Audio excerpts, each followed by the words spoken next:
Innal hamdalillah nahmaduhu wa nasta'inuhu wa nastaghfiruh wa na'udzu billahi min shururi anfusina wa min sayyiati a'malina.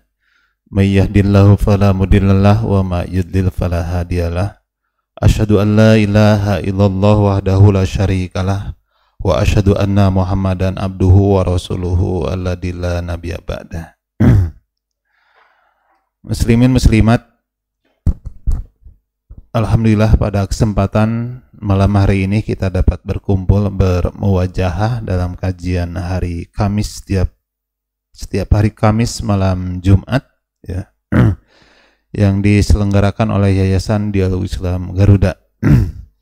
Dan alhamdulillah di musola Yayasan Dialog Islam Garuda seperti biasa sudah hadir ibu-ibu tanpa ada bapak-bapak. Ya, bapak-bapaknya menyimaknya di rumahnya masing-masing. Meureun eta kayaknya cadangan meureun mah bisi aya. Dan untuk malam hari ini mungkin tidak live streaming karena sudah hampir 1 minggu sejak hari Ahad ya.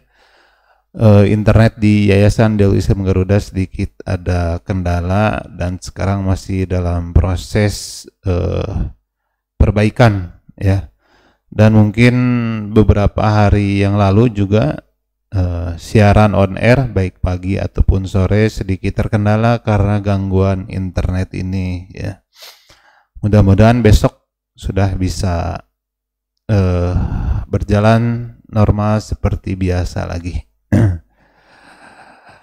Ibu-ibu yang dirahmati oleh Allah Subhanahu wa taala, insyaallah pada kesempatan malam hari ini kita akan coba membahas tentang salah satu di antara ciri-ciri datangnya hari kiamat ya. Sok reuas Bu, sieun punya pas dengar kalimat kiamat ya.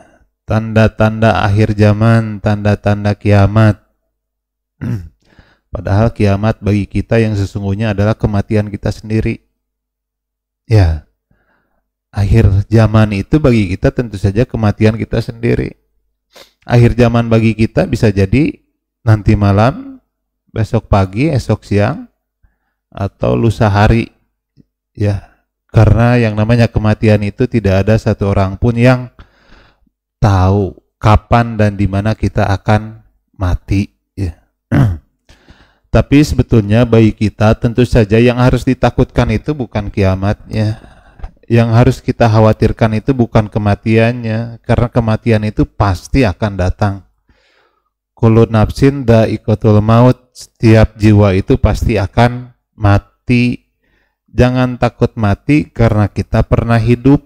Kalau tidak mau mati ya jangan hidup ya, karena itu memang hukum Allahnya seperti itu. Seperti orang jangan mau sehat kalau tidak mau sakit.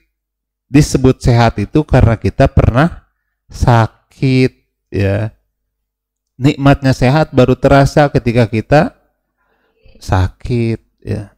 Terkadang ketika kita sehat, kita merasa bahwa sehat itu adalah hasil jerih payah kita. Kenapa ibu sih bugar terus, sehat terus? Dah ibu mah pola makan dijaga, olahraga rutin, terus teratur, minum vitamin, makan makanan yang bersehat, yang bergizi gitu kan. Nah seolah-olah lupa bahwa yang memberi sehat itu pada hal Allah Subhanahu wa taala. Ya. Yang memberi sehat itu Allah Subhanahu wa taala. Makanan yang bergizi, ya. Pola hidup yang sehat itu mah jalannya saja. Ya. Jalannya saja. Ketika Allah walaupun kita makanannya tidak bergizi, kalau Allah menakdirkan kita sehat, ya sehat terus. Ya.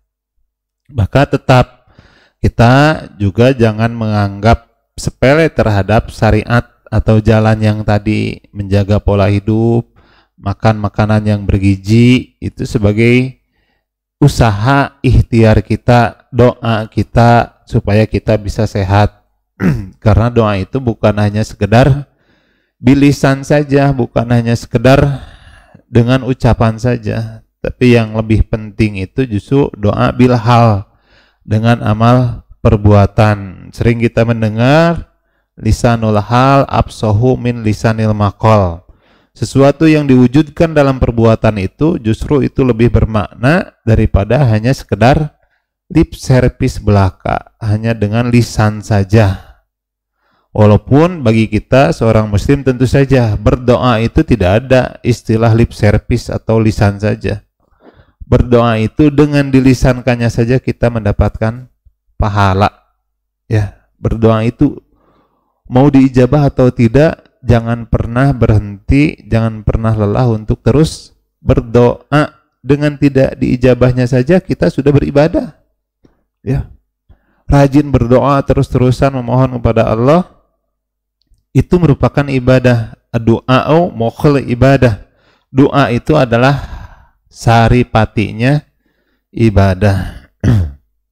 Nah, Bapak Ibu yang dirahmati oleh Allah Subhanahu wa taala, di awal saya sampaikan salah satu di antara ciri tanda kiamat itu adalah ketika kita melihat hadis yang sudah populer, apalagi dikaitkan dengan keadaan hari ini, salah satu di antaranya adalah dengan memilih pemimpin. Ya, berarti kita akan pilpres itu hari apa? Rabu tanggal 14, kurang dari 1 minggu lagi ya. Kurang dari 1 minggu lagi kita akan melakukan pilpres, pileg juga, pemilihan presiden, pemilihan calon legislatif. Ada berapa, Bu? Ada berapa surat itu? 5 ya. Pilpres, terus DPD, DPR RI, kota, DPD kota, provinsi, kabupaten juga ada ya DPRD. Jadi ada 5, nanti kita akan mencoblos para calon pemimpin. Iya, liar ya. Liar bagi kita, sebutnya juga pesta. Pesta, tapi harusnya pesta itu penuh dengan kesenangan. Tapi bagi umat Islam tentu saja proses memilih pemimpin itu bukan hanya sekedar hiruk pikuk tentang pesta demokrasi. Bagi umat Islam itu ketika memilih pemimpin, ya, ruang lingkupnya kalau mungkin negara nanti presiden, kalau provinsi mungkin DPD, ya, kalau pusat DPR RI, ya, itu sama. Caleg juga itu proses memilih pemimpin, karena nanti para anggota dewan yang terhormat itu akan mewakili rakyat, harusnya ya. Para calon legislatif yang kita pilih itu harusnya mewakili aspirasi kepentingan untuk rakyat, harusnya. Kenyataannya yang sudah juga ya sepertinya bukan mewakili keinginan, kemauan, aspirasi rakyat. Pada akhirnya hanya untuk mementingkan kepentingan satu pribadi, yang kedua golongan bisa jadi nanti yang justru diperhatikan itu adalah partainya. Ya, mau benar atau salah, selama saya jadi anggota partai itu ada ketentuan keharusan harus terus mendukung kebijakan dan aturan dari partai tersebut. Ya, aturannya seperti itu. Jadi kebenarannya, hati nuraninya justru terkadang terkekang oleh kepentingan partainya atau golongannya. Ya.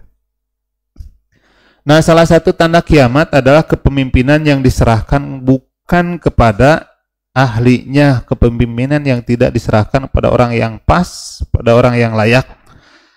Hadis yang menjelaskan tentang itu salah satu diantaranya riwayat Imam Al-Bukhari dalam Kitabu Al-Ilmu, ya, sebagai isyarat bahwa tampilnya pemimpin yang tidak layak itu nanti salah satu di antara penyebabnya adalah karena krisis ilmu di tengah-tengah masyarakat, ya, karena kebodohan.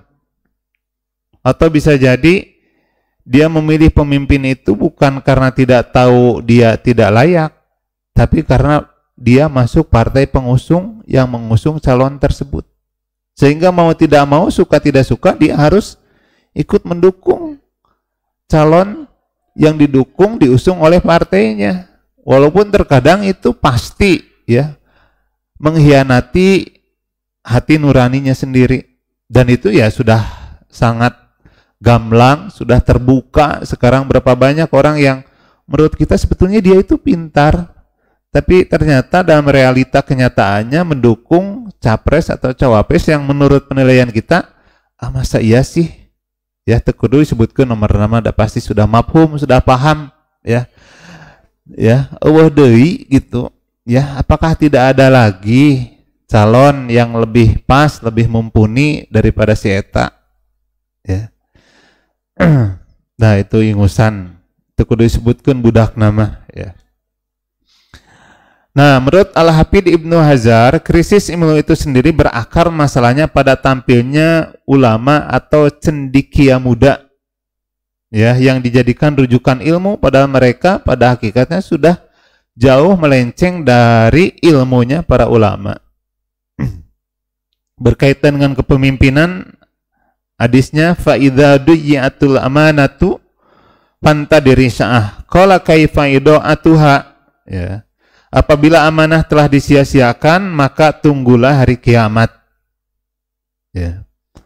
Orang Arab gunung itu lalu bertanya kepada Rasulullah, kaifa ido'atuha? Apa maksudnya amanat disia-siakan itu? Maka Rasulullah SAW menjawab, idza wusidal amru ila ghairi ahlihi fantadiri sya'ah. Apabila suatu urusan diserahkan bukan kepada ahlinya, maka tunggulah hari kiamat, tunggulah kehancurannya. Ya. Dan ini ruang lingkupnya bukan hanya sekedar urusan besar saja, bukan hanya sekedar pemilihan presiden atau calon presiden saja, dalam segala urusan, dalam setiap sendi kehidupan kita, ketika urusan itu diserahkan bukan kepada ahlinya, maka yang ada bukan keberesan, tapi yang ada justru kehancuran, kericuhan, ketidakberesan. No. Dokter titah nembok, anggeus mah, ieu mah dokter terkenal, dokter spesialis, tapi sama kita justru titah nembok gitu kan, titah ngaduk, bisa moal. Moal. Karena dia ahlinya bukan di bidang nembok, ahlinya di bidang kedokteran. Ya. Kita tidak melihat bahwa dia seorang dokter terkenal, ya, dokter spesialis, tapi memang ketika dia mengerjakan bukan pekerjaan sesuai ilmunya, yang ada bukan keberesan tapi kehancuran. Sebaliknya tukang tembok yang bagus, yang hebat, ketika dia disuruh nyuntik pasti malah bisa. Karena bukan ahlinya, bukan bidangnya. Maka segala sesuatu itu harus diserahkan kepada ahlinya, ya, kepada orang yang sesuai dengan ilmunya. Kalau tidak, ya tadi yang ada itu bukan keberesan tapi ketidakberesan.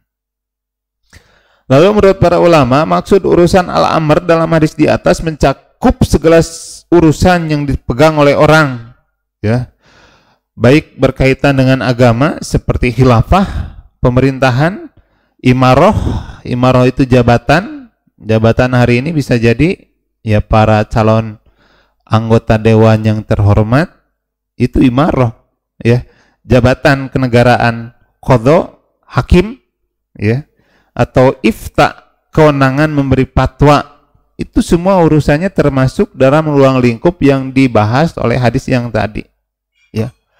Sekarang juga para anggota calon dewan yang terhormat, yang disebut kita jabatan kenegaraan, ya kita saja yang memilihnya terkadang tidak pernah tahu apakah dia mumpuni, apakah dia mampu, apakah dia bisa menjadi orang yang menyampaikan inspirasi dan aspirasi kita. Kebanyakan di antara kita, kenapa memilih dia? Wah, dia kan artis terkenal. Ya, kebanyakan karena populernya saja seseorang dipilih menjadi anggota dewan terhormat itu. Ya, buktinya pas Berkampanye nu aya kebanyakan kontennya itu bukan mendagangkan ide dan gagasan gitu kalau joget-joget ya gemoy nah mau disebutkan gemoy nama ya gitu kita lihat saya suka juga memperhatikan kadang mau tidak mau ketika membuka media sosial ya tidak maksud melihat itu, tapi kadang lewat dalam beranda kita, ya di IG. Kalau di Twitter saya tidak punya akun Twitter, kebanyakan lihat di IG ya kebanyakan seperti itu. TikTok juga saya tidak punya, ya. Kebanyakan ya konten yang mereka jual itu ya gitu, nyanyi-nyanyi, joget-joget, ya. Apakah urusan negara itu akan beres dengan joget-joget seperti itu? Ya. Apakah urusan negara, urusan umat itu akan selesai dengan hura-hura seperti itu? Ya, tidak. Maka bagi kita seorang muslim tentu saja harus menghindari memilih para calon presiden atau calon legislatif, anggota caleg itu yang memang secara lahiriah kita menilai bahwa dia tidak akan mampu. Bukan hanya sekedar suka dan tidak suka, bukan hanya sekedar dia karena dia golongan kita, ada yang masa partai, sudah saja kita dukung, tidak boleh. Makanya dalam Islam itu ada istilah ta'assub. Tidak boleh kita memilih menentukan calon presiden atau calon anggota dewan yang terhormat, anggota legislatif karena hanya sekedar suka saja. Ada resep ganteng, kasep, ya. Sehingga kita coblos, kita pilih, itu tidak boleh. Bagi umat Islam ketika menentukan memilih calon seorang pemimpin itu urusannya bukan hanya sekedar 5 tahun, ya, bukan hanya sekedar 1 hari pas pencoblosan saja, tapi urusan bagi umat Islam ketika menentukan calon pemimpin itu dia akan diminta pertanggungjawabannya sampai hari akhirat kelak. Beratnya bagi umat Islam itu seperti itu. Jadi jangan asal-asalan juga, ulah istilah tambah hente sudah coblos nu aya, tidak boleh seperti itu. Ya. Dalam agama Islam kan jelas untuk membereskan suatu urusan itu, makanya maqasidus syariah, tujuan syariat, tujuan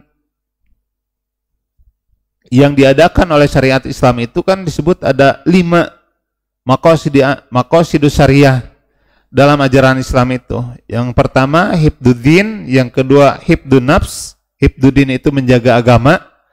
Kita harus bisa mencari pemimpin yang sekiranya ke depannya nanti keberpihakannya kepada umat Islam itu menguntungkan. Bukan seperti yang sudah-sudah pada umat Islam itu seolah-olah banyak disakiti terus. Aturan dan kebijakannya itu justru menyempitkan ruang gerak umat Islam itu sendiri. Ya, yang sudah-sudah kan berapa banyak ormas yang memang bernapaskan Islam justru dibubarkan dengan alasan-alasan yang tidak masuk akal, ya, katanya intoleran, katanya Islamnya garis keras. Ya bisa jadi umat Islam itu harus bersikap tegas dan keras ketika memang kemaksiatan merajalela, ya. Karena itu memang kewajiban setiap pribadi muslim menyampaikan itu bukan hanya sekedar amal ma'ruf nahi munkar. Bisa jadi hari ini banyak yang amal ma'ruf, ya, menyuruh kepada kebaikan, tapi baru sedikit segelintir orang, segelintir golongan yang mampu untuk nahi munkar, mencegah kemungkaran. Ketika melihat orang yang mabokan, terkadang umat Islam itu a priori, ya, hare-hare kena urusan batur eta mah. Padahal ketika kita mencegah sesuatu perbuatan yang munkar, itu termasuk kewajiban juga. Ketika melihat orang yang judi, kita harus menunjukkan sikap bahwa kita tidak setuju, harus berdakwah di sana. Nahi munkar, mencegah kemungkaran. Ya. Ketika ada perjinahan yang memang seakan-akan dilegitimasi, dibenarkan, ya. Ketika ada ormas yang menggerebek, ada pabrik minuman keras digerebek, itu kan dalihnya mereka intoleran, Islamnya garis keras, ya, atau apa istilahnya, ya intoleran, tidak mau menerima gitu kan. sehingga ormas tersebut dibubarkan. Nah, kita jangan sampai seperti itu ketika nanti memilih pemimpin itu. Lalu melihat hadis di atas, penempatan hadis yang idza wusidal amru ila ghairi ahli itu dalam kitab ilmu oleh Imam Al-Bukhari dijelaskan oleh Imam Al-Hafidz Ibnu Hajar Al-Asqalani bahwa wa munasabatu hadzal matni li kitabil ilmi anna isnadul amra ila ghairi ahlihi innama yakunu inda qalabat jahli wa raf'ul ilm wa dzalika min jumlatal asyatira wa muqtada'ahu alnal ilma madawa qaiman papil amri pushatun, ya. Keterkaitan matan ini dengan kitab ilmu karena sesungguhnya penyandaran urusan kepada orang yang tidak layak terjadi ketika menyebarnya kebodohan dan dicabutnya ilmu, yang mana hal itu termasuk sejumlah pertanda kiamat. Intinya, sungguh ilmu itu selama dia ada, maka dalam hal tersebut terdapat keleluasan untuk memilih pengurus, untuk memilih pemimpin yang layak. Selanjutnya Ibnu Hajar menjelaskan, seakan-akan penulis kitab, yakni Imam Al-Bukhari, berisyarat bahwa ilmu itu harus diambil dari ulama-ulama yang senior. Merujuk pada riwayat dari Abu Umayyah Al-Jumahi bahwasanya Rasulullah SAW bersabda, di antara tanda-tanda kiamat itu adalah ilmu dicari dan didapatkan dari ulama cendekia muda. Itu kalau dalam urusan ilmu agama Islam berkaitan dengan dakwah. Ya. Hari ini justru bisa jadi kalau kita kaitkan hadis ini dengan proses konsentrasi nanti pilpres, itu bisa jadi para capres itu yang memang bukan dari kalangan senior, tapi kalangan junior, ya, dari kalangan yang muda, walaupun semangatnya bisa jadi mereka ya yang muda itu katanya akan mewakili aspirasi kepentingan anak muda, belum tentu juga, ya, tidak jaminan yang muda akan mewakili kalangan yang muda juga, ya, makanya muda itu ada milenial, ada sebelum milenial itu zilenial, ya, usianya di bawah milenial itu zilenial.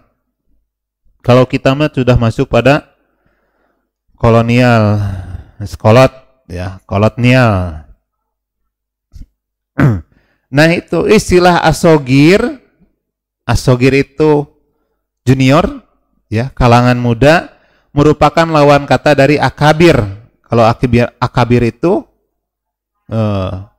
yang sudah tua, yang senior. Secara kebahasaan asogir bermakna junior atau muda. Akabir bermakna senior atau tua. Sabda Nabi SAW di atas menyebut ulama cendekia muda sebagai rujukan ilmu konteksnya dalam hal yang negatif. Walaupun kita pun tidak bisa memandang sebelah mata, di zaman Nabi juga banyak sumber rujukan ilmu atau hukum atau hadis itu dari kalangan-kalangan sahabat yang muda. Tapi memang dia mumpuni, bisa dan mampu, gitu kan. Salah satu di antaranya ulama cendekia muda zaman Nabi itu adalah Ibnu Ubar, Ibnu Abbas, ya, Ibnu Amr.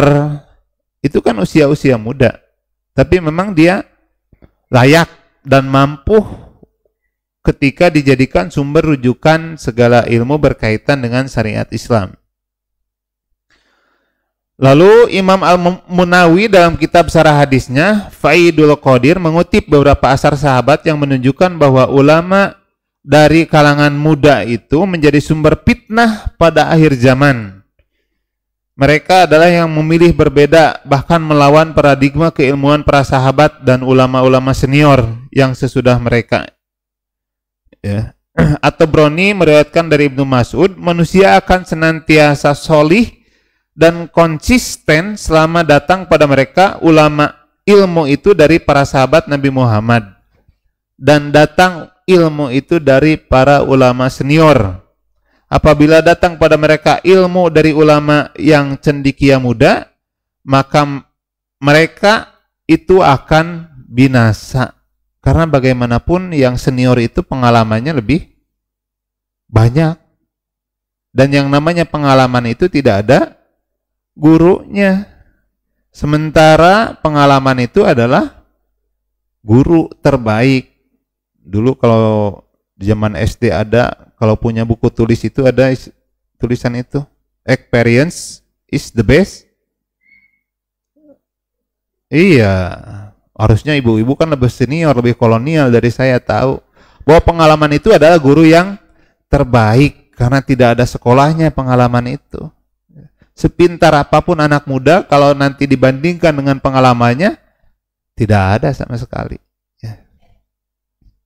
Maka beberapa ulama ahli hikmah berkata, sawidu kibarakum lita izzu wala tusawidu sigorokum pataddilu. Ya, jadikanlah panutan oleh kalian itu ulama-ulama yang senior, ulama-ulama yang tua, agar kalian mulia.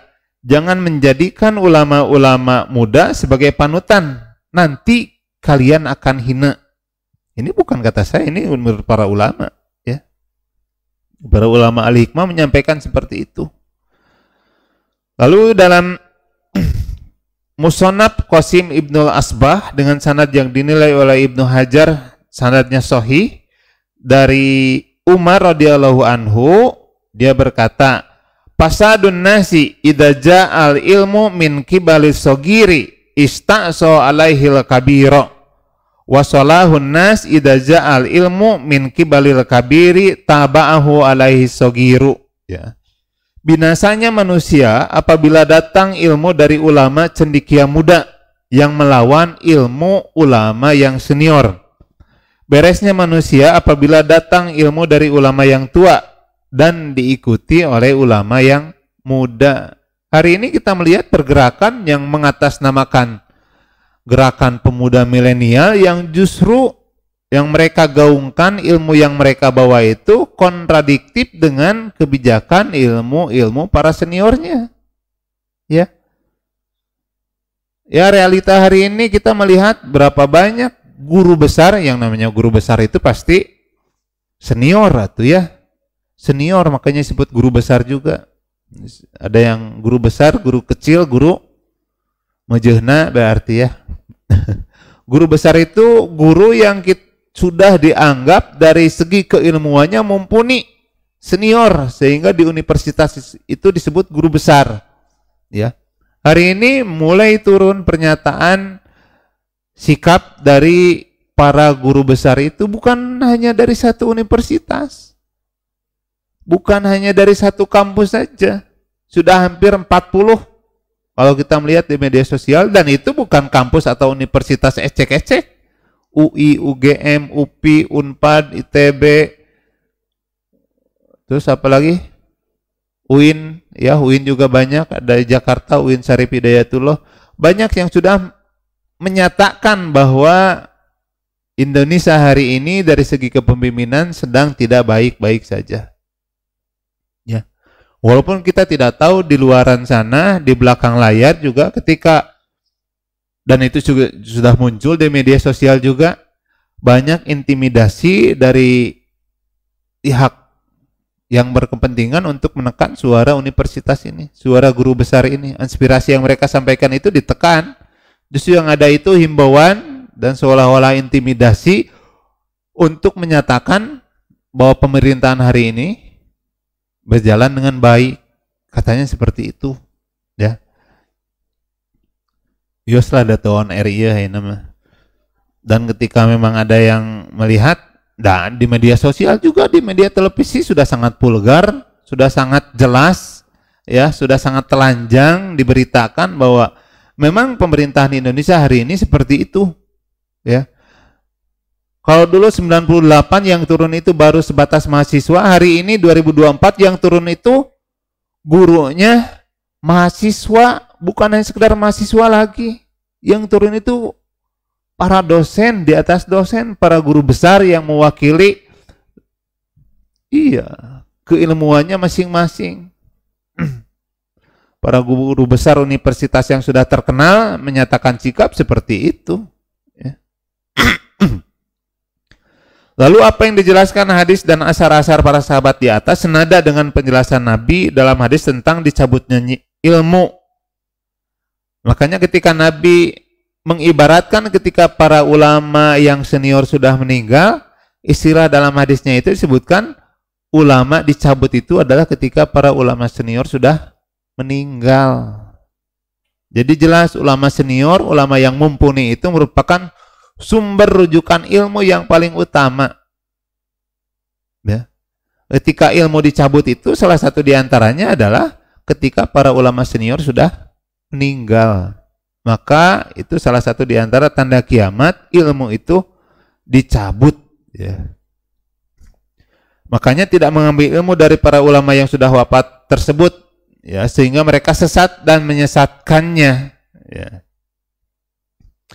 Lalu hadis-hadis di atas yang saya sebutkan tadi, yang kemudian dipopulerkan oleh Profesor Syekh Muhammad Nukaib Al-Attas di akhir abad 20 dengan istilah the loss of adab, ya, ketiadaan adab di tengah-tengah masyarakat, yang wujud diantaranya adalah yang wujudnya antara lain Al-Quran dianggap sama dengan kitab yang lain.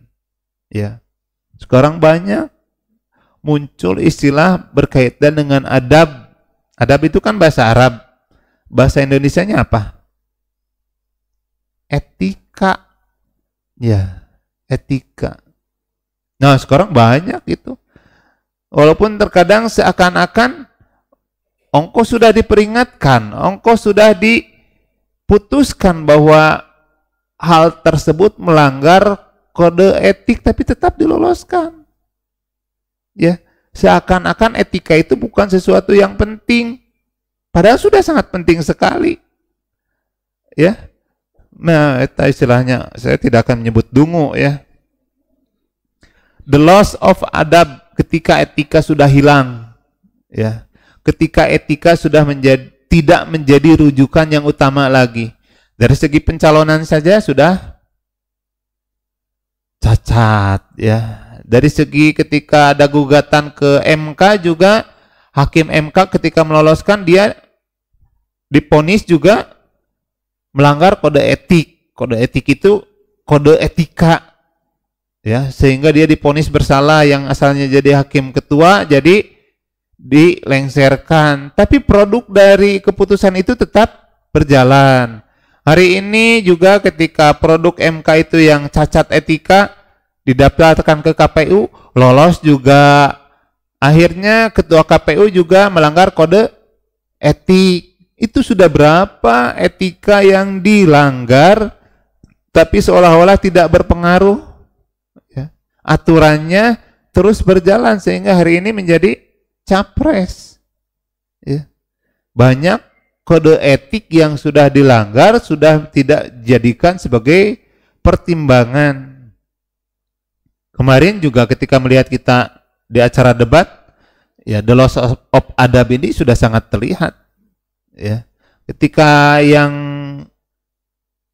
junior, ya, dalam prosesi berdebat itu, ya, seolah-olah justru etikanya tidak dipakai, bagaimana dia cara menghormati orang yang lebih sepuh, lebih tua. Ya, masih mending lebih pinter. Ya. Lebih pinter, terus yang seniornya mungkin lebih bodoh, ya masih mending. Dan ini yang lebih seniornya lebih pintar, yang lebih mudanya lebih bodoh, tapi justru etika tidak dipakai juga, ya. Makanya ketika faktanya yang menjadi pemimpin hari ini, atau yang seolah-olah dipaksakan menjadi calon pemimpin bukan dari orang-orang yang layak memimpin secara spiritualitas ataupun intelektualitas, melainkan hanya mengandalkan popularitas dan elektabilitas saja. Ini nanti yang dimaksud oleh hadis idza wusidal amru ila ghairi ahlihi pantadirisa. Ketika suatu urusan kepemimpinan, ya, baik calon presiden atau wakil presiden, diserahkan bukan karena dia itu pintar, bukan karena dia itu mumpuni, tapi diserahkan, diberikan itu, kita memilih dia itu karena satu popularitas, udah terkenal, udah anak nubogana, ya, atau juga karena pertimbangan elektabilitas, ya, karena pertimbangan nanti suaranya yang akan banyak. Nah, itu nya taeta ya. Mun lain anak si eta mah da moal ya. Karena anak presiden sehingga dia jadi calon capres, tak itu atuh ya. Karena kalau kita melihat di luaran sana banyak yang seusia dia saja yang lebih pintar. Kalau dari ukuran intelektualitas yang lebih berpengalaman banyak juga. Ya. Ya, karena hanya sekedar popularitas dan elektabilitas, maka inilah wujud the loss of adab. Penyebabnya karena ilmu yang dijadikan pegangan adalah ilmu yang sudah rusak dan keliru, yakni ilmu yang meminggirkan nilai-nilai agama. Atau sebagaimana disebutkan Nabi dan disyaratkan oleh Imam Bukhari, Ibnu Hajar juga, karena tampilnya ulama cendekia muda yang sudah rusak ilmunya. Kemudian mereka mengarahkan masyarakat untuk memilih pemimpin yang tidak layak untuk dipilih, ya, melainkan cukup berdasar pada popularitas, elektabilitas, dan juga karena memang keterikatan kepentingan duniawi. Nah, ini yang salah, ya. Sekarang kan banyak juga yang mengakomodir, katanya ikatan ulama muda, ikatan cendekiawan muda, mendukung, menganjurkan untuk memilih yang muda. Nah, ini ulama-ulama muda itu yang disindir oleh hadis Nabi yang tadi. Ketika sumber rujukan, sumber fatwa datang dari kalangan ulama-ulama muda, meminggirkan, menafikan fatwa dan keterangan dari ulama-ulama yang tua, yang senior, maka ini yang tadi pantadirisah, tunggulah kehancurannya. Ya. Dan yang ketika seseorang memang melawan hati nuraninya, melawan sesuatu yang memang sebetulnya dia itu tidak pantas tapi kita pilih, itu tidak lebih nanti pertimbangannya pasti karena pertimbangan duniawi saja. Ya. Melaan isi pejit, melaan isi perut hanya karena kenapa mendukung itu? Oh, ada nyumbang na gede. Ya, nyumbang na gede atuh. Ditransfer, ya. Di satu sisi ketika dia, para ulama muda ini, cendekiawan muda ini nanti juga ketika sudah mendapatkan kepentingan duniawinya sudah terpenuhi, lalu dia merekomendasikan, menganjurkan, membujuk kalangan umat untuk memilih dia. Nah, itu lebih celaka lagi. Makanya kita sebagai umat Islam itu harus pintar, ya. Harus pintar, ngameh teu dibobodo ku batur. Ya, kalau tidak tahu ya bertanya. Bodona ulah bodoh kata toloyo, tapi kudu bodoh alewoh. Kalau rumah satu terang, kalau merasa tidak tahu ya bertanya. Ikuti ulama, fatwa ustadz senior, ulama fatwa ulama yang sudah tua, tanpa ada kepentingan urusan duniawi. Ya, karena banyak juga hari ini yang kita pandang ulama, ustadz, habib, ya karena memang ngeskacocokan duit, sudah ditransfer, suaranya jadi ngirung, yang asalnya tidak dukung juga jadi mendukung. Menurut kita yang asalnya memang keras, ya, tegas, menolak, tapi ketika sudah masuk dalam lingkaran dia, suaranya jadi ngirung, bahkan ikut mendukung. Ilmunya dihianati karena untuk urusan keduniawian saja. Makanya yang muncul keluar itu adalah kepentingan dunia. Suara kebebasan, suara kebenarannya justru ditutupi. Jangan sampai seperti itu. Makanya sepanjang sejarah manusia, sebagaimana ditegaskan dalam Al-Quran, suara kebenaran atau kebenaran itu akan selalu berlawanan dengan kepentingan duniawi.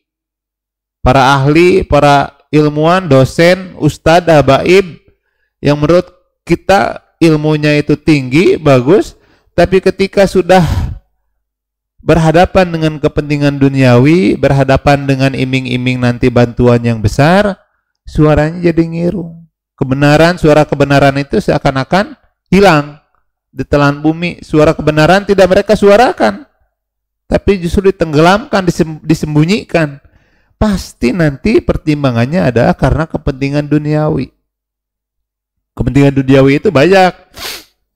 Bisa jadi kalau misalnya dia organisasi masyarakat nanti bisa dapat bantuan, bisa dapat dana hibah, bisa dapat posisi jabatan, bisa mendapat komisaris perusahaan. Banyak godaannya. Saya juga kalau ditawari mungkin bisa jadi berbeda nanti suaranya. Ngomong kieu teh pedah we nu nawaran. Ya, jadi cadel.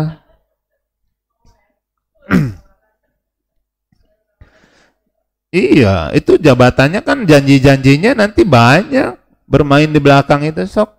Giring umatnya, giring anggotanya sudah memilih paslon ini, nanti kalau menang apakah dapat menteri, apakah dapat komisaris, apakah dapat pejabat, ya, dapat dana hibah dari negara, banyak yang pada akhirnya itu adalah hanya sekedar urusan kepentingan dunia saja. Kepentingan akhiratnya akhirnya dikorbankan. Jangan sampai seperti itu. Karena bagi umat Islam, bagi kita tentu saja yang namanya keuntungan duniawi yang diperoleh itu menurut Al-Quran selalu istilahnya sedikit dibandingkan dengan keuntungan nanti di negeri akhirat. Sebutnya juga samanan qalilan, harga yang sedikit, ya. Berapapun besarnya, ya. Keuntungan duniawi yang diperoleh, Al-Quran selalu mengatakannya samanan qalilan, harga yang sangat murah.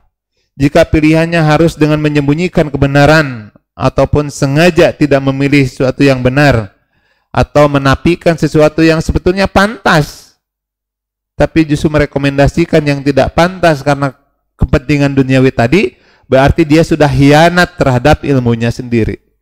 Kalau dia seorang pejabat, berarti dia sudah hianat dengan kekuasaan amanat jabatan yang sudah Allah berikan tadi. Makanya saya sampaikan di awal bahwa nilai kebenaran itu terlalu luhur untuk ditukar dengan nilai duniawi. Karena kemanfaatannya berlaku sepanjang masa, bahkan sampai kehidupan akhirat. Sementara keuntungan duniawi hanya berlaku 5 tahun, ya, jabatan jadi komisaris paling seberapa tahun. Jabatan jadi menteri paling hanya sekedar 5 tahun. Setelah 5 tahun, menteri pecat, di resapel, tahu ge. Nanti juga akan turun sendiri. Maksimalnya mungkin keuntungan duniawinya sepanjang hidupnya, tidak akan bertahan lama, ya. Nah, di dalam Al-Quran setidaknya ada 9 ayat Al-Quran yang dengan tegas menyebutkan bahwa keuntungan duniawi yang mengorbankan kebenaran itu disebut dengan istilah samanan qalilan. Ayat-ayat itu kita bisa lihat nanti oleh Bapak Ibu semua, Al-Baqarah surat kedua ayat 41, ayat 79, ayat 174, surat Ali Imran surat ketiga ayat 77, ayat 187, ayat 199, di Al-Maidah di ayat 44, di At-Taubah surat ke-9 ada di ayat 9, di An-Nahl surat ke-16 ada di ayat 95. Ya. Itu semua menunjukkan bahwa kehidupan dunia itu ketika ditukar dengan kebenaran yang benar menurut syariat Islam, itu nilainya samanan qalilan. Hanya sedikit saja, ya, dibandingkan dengan nanti keuntungan, keberkahan, kemanfaatan ketika kita tetap berpihak kepada yang benar, ya. Nah, dulu juga salah satu di antara teladan buruk dari kaum Yahudi dan Kristen sekaligus menjadi ancaman yang sama juga bagi umat Islam jika meneladani mereka ketika tidak berani nahi munkar, karena mereka sudah tersandra dengan kepentingan duniawi, ya. Mereka tidak berpihak dan bergabung dengan sesuatu yang menyuarakan kebenaran, tapi justru mereka berpihak dan menganjurkan untuk memilih sesuatu yang tidak benar, tidak pantas, cacat dari pertimbangan etika, dari juga pertimbangan loss of adab, ketika adab itu sudah hilang, maka ya tanggung jawabnya bukan hanya sekedar di dunia saja. Tanggung jawabnya sampai nanti ke akhirat. Ya. Nah itu memang realita yang diceritakan oleh hadis Nabi itu terjadi akhir-akhir ini di gelanggang perpolitikan Indonesia. Ya, sungguh merupakan wujud nyata dari ajaran-ajaran Al-Quran itu sudah dilanggar. Ketika kemunkaran penguasa sudah sangat terlihat, sebagian menjadi para pembela pengajur untuk bergabung, menjadi partisan, menjadi simpatisan mereka, atau minimalnya justru kita diam a priori, berdiam diri menyikapi kemungkaran tersebut karena tadi kepentingan duniawi, sebagiannya lagi tetap bersuara lantang menyerukan kebenaran, menyatakan penolakan terhadap kemungkaran karena memang biasanya golongan tersebut bebas dari unsur kepentingan duniawi. Ya, hari ini di media sosial banyak kita melihat ulama-ulama yang tetap sikoh, tetap kuat, tetap berpihak pada menurut kita penilaian umat itu justru itu yang layak untuk dipilih. Salah satu diantaranya mungkin kalau Jawa Barat, Bandung, Ustaz Atian Ali Dai, dia sudah tidak malu-malu lagi ya untuk menyatakan dukungan dan juga menghimbau, mengajak umat Islam untuk memilih paslon ternyata nomor 1 ya. Ya, milih mah kudu hiji. Mau dua mah mau milih 2, milih 3 mah teu sah karena memang milih itu harus 1 ya. Karena memang harusnya ya kepentingan pertimbangan kita itu bukan hanya sekedar partisan kelompok atau juga pendukung kelompok-kelompok tertentu yang memang pertimbangannya hanya untuk urusan duniawi saja. Kita umat Islam hari ini harus sudah melek politik karena politik itu tidak bisa dipisahkan dari agama. Ya. Sejarah sudah melihat dan mencatat bagaimana dakwah Rasulullah SAW di kota Mekkah Al-Mukarramah ketika tidak didukung dari posisi politik yang kuat, dakwahnya tidak menyebar dengan mudah. Ya. Kita mencatat dakwah Rasulullah di Mekkah itu pengikutnya hanya sedikit. Karena Rasulullah bukan tokoh politik, bukan tokoh pemimpin pada saat itu. Berbeda halnya ketika Rasulullah sudah hijrah di Madinah, Islam menyebar luas sampai ke seluruh pelosok dunia. Itu karena salah satu diantaranya adalah jabatan politik sebagai Rasulullah menguasai kota Madinah Al-Munawwarah. Di kota Mekah mah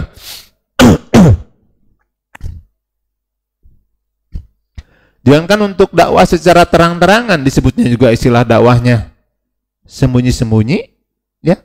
Umat Islam yang berani masuk Islam ketahuan oleh orang kafir Quraisy, ditangkap, disiksa. Kalau ketahuan memeluk agama yang dibawa oleh Nabi Muhammad. Nabi Muhammad saja, jangankan umatnya, Nabi Muhammad saja jiwanya selalu terancam.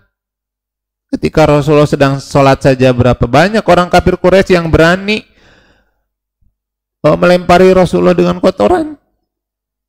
Ya, karena posisi politik Rasulullah ketika di Mekah itu masih tidak ada, belum ada kekuatan. Jadi umat Islam hari ini pun harus berkaca pada sejarah seperti itu. Ya. Jangan sampai ada istilah bagi umat Islam itu, sahawai presiden mah ngarwe dengan duit mas sorangan. Urusan memilih politik, memilih pemimpin bagi umat Islam itu bukan hanya urusan perut saja. Terlalu sedikit kalau pertimbangannya itu. Ya. Tapi nanti urusan memilih pemimpin bagi umat Islam itu untung ruginya, sengsara atau bahagia itu sengsara atau bahagianya itu tembus sampai nanti negeri akhirat. Karena kebijakannya saja, ketika kebijakan itu berpihak kepada umat Islam, kepada kepentingan umat, gampang seorang pemimpin itu. Tinggal bikin aturan saja. Seorang presiden ketika sudah memutuskan membuat undang-undang anti perjudian, sebarkan. Gampang. Ya. Hanya dengan tanda tangan saja urusan judi bisa jadi dihilangkan, diminimalisir. Ya. bikin aturannya, tanda tangan. Kan gampang. Daripada kita misalnya seorang umat ngerazia orang-orang yang judi, tetap tidak bisa menyeluruh. Ketika seorang presiden misalnya menandatangani aturan tidak boleh melakukan perzinahan, tanda tangan, bikin aturannya, sebarkan, bisa jadi menguranginya itu efeknya lebih besar daripada hanya dakwah door to door atau hanya sekedar razia miras, razia rumah bordil yang dilakukan oleh segelintir orang. Makanya kekuasaan ketika sudah berada di tangan umat Islam atau kekuasaan itu berada di orang yang memang berpihak untuk ijul Islam wal muslimin, maka efeknya itu akan sangat lebih besar daripada kalau memang orang yang menjabat memberi kebijakan itu orang yang tidak berpihak kepada umat Islam. Jangan sampai seperti itu. Nah, kita mungkin ya beberapa hari lagi nanti akan menentukan calon pemimpin negeri ini. Apakah mau memilih pemimpin yang itu ya, yang pro Islam atau tidak pro Islam. Minimal sudah terlihat dari rekam jejaknya. Ya, minimal sudah terlihat dari rekam jejaknya. Tetap saja nanti ya, pilihan yang kita tentukan itu bukan hanya sekedar berdasarkan hati nurani, tapi harus berdasarkan timbangan syar'i juga. Ya, mungkin kalau jargon orang lain, jargon orang biasa, pilihlah sesuai hati nurani. Kalau menurut saya, pilihlah sesuai timbangan syar'i. Nanti kedepannya calon pemimpin yang kita pilih itu harus calon pemimpin yang benar-benar ijul Islam wal muslimin. Kalau tidak ada, setidaknya yang sedikit ada. Karena proses pemilih pemimpin negeri itu bukan hanya sekedar mencari yang terbaik, tapi bisa jadi mencegah yang terburuk. Kalau kita sebagai umat Islam a priori, maka jangan salahkan ketika nanti orang-orang yang tidak pro umat Islam justru yang berkuasa, ya. Maka ingat lagi dalam hadis yang di awal tadi saya sampaikan, idau sidal amru ila ghairi ahlihi pantadiri sa'ah. Jika urusan diserahkan, ya, jika pemimpin diserahkan bukan kepada ahlinya, maka tunggulah kehancurannya. Itu saja yang bisa disampaikan. Mudah-mudahan menjadi tambahan ilmu yang bermanfaat bagi kita semua. Aqulu qouli hadza wa astaghfirullah li wa lakum. Wassalamualaikum warahmatullahi wabarakatuh.